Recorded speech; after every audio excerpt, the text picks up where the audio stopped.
كتير بنعشق ولا بنطول؟ بجد ليه؟ سؤال جوه كل بنت مننا، ليه كتير بنعشق ولا بنطول؟ معظم البنات بتدخل في علاقة وفي الآخر بتفشل، يا ترى ليه؟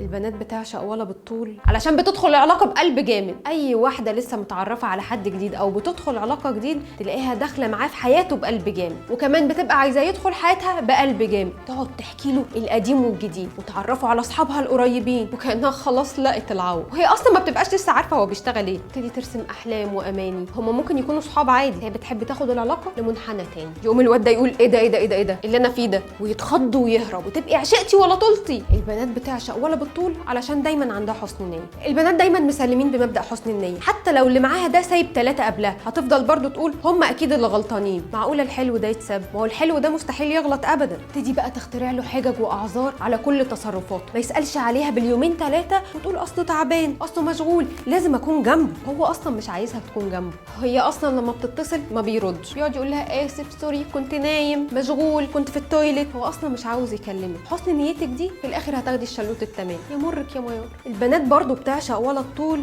عشان بتتعشم زياده. مش معنى انه قال لك بحبك او هاجي اتقدم لك ان هو هيوفي بوعده فعلا، ومش معنى ان هو معاكي بقاله كذا سنه ان اخركم الجواز، ولا معنى ده انك تبتدي تتخيلي يوم فرحكم وانتوا بترقصوا على حبتك بالثلاثه، وانك خلاص بقيتي معاه في كل اللي جاي من حياتكم وتبني كل طموحاتك عليه. بلاش عشم ملوش لازمه مع ناس ملهاش لازمه. ما عرفنا ان استمراريه السعي لا تعني حتميه الوصول. بنات بتعشق ولا بالطول عشان عطاء بلا هدف. البنت من دول اصلا ما تبقاش لسه متاكده من حبه وتفضل تديله اهتمام بلا مقابل، اهتمام بشغله وبمواعيده حتى بفردة شرابه اللي ضايع. هو طبعا مبسوط بالاهتمام وبالمشاعر دي كلها، بس طبعا هو عاوز المشاعر دي بدون التزامات، وهوب تلاقيه فص ملح وداب اول ما يحس انك داخله العلاقه دي بجد، وتبقي اهتميتي ولا طولتي. كفايك اهتمام بقى يا منيله هتموتي نفسك. البنات بتعشق ولا بالطول علشان سقف طموحاتها بيبقى عالي. معرفش ليه البنات بيبقى سقف توقعاتها في الرجاله دايما بيبقى عالي، وبتتخيله كانه المارد الاحمر اللي هيجي يحقق لها كل اللي هي عايزاه. بتستنى منه ردود فعل معينه وردود معينه واهتمام بطريقه معينه،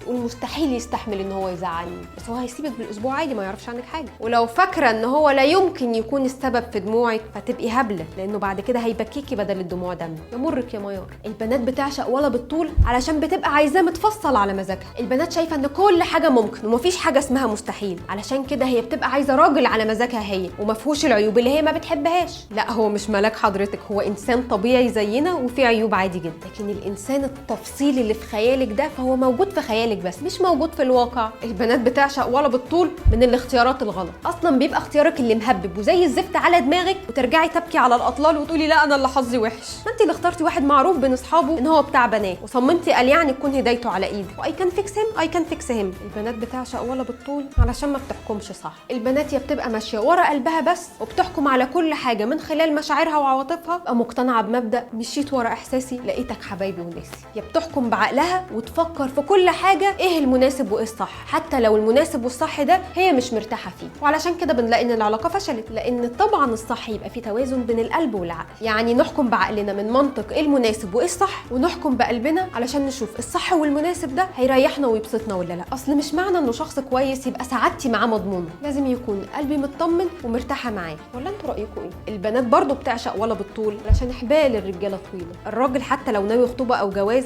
فهتلاقيه بارد كده وهياخد الخطوه في 2 3 سنين، يقعد قد كده على ما يعترف بحب، و2 3 على ما ياخد خطوه الخطوبه. يفضل يقول لك هاجي بكره، لا بعده، لا الاسبوع اللي جاي، وحتى وانتوا نازلين تحجزوا الفرح يفضل ياجل فيه، والبنت تزهق وقف بقى اتعرفنا على بعض خلاص هنستنى ايه؟ ما يلا نبل الشربات بقى ودبله الخطوبه والموضوع مش كبير.